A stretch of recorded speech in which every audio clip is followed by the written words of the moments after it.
রাখেন এখানে। আসলাম।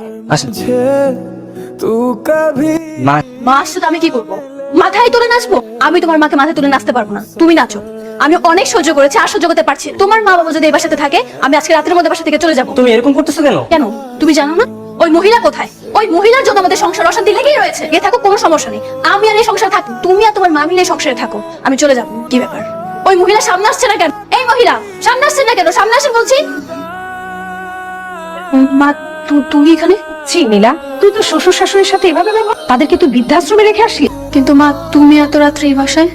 তোর ভাবি আমার সাথে খারাপ ব্যবহার করে আমাকে বাসা থেকে বের করে দিয়েছে। আমি আর সহ্য করতে পারছিলাম না। আর অনেকটা মেয়ে এসে তোমাকে বাড়ি থেকে বের করে দেয় কি করে মা? এভাবে তুই তোর শ্বশুর শাশুড়িকে বের করে দিয়েছিস, সেভাবেই ও আমাকে বাসা থেকে বের করে দিয়েছে। তুই আর তোর ভাবির মধ্যে তো কোনো পার্থক্য নেই, একই। আমার ভুল হয়েছে, যেখানে আমার মেয়ে এরকম সেখানে আমার আশা একদম ঠিক হয়নি। আমি আর এক মুহূর্ত এখানে থাকবো না, আমি আমার বাসায় ফিরে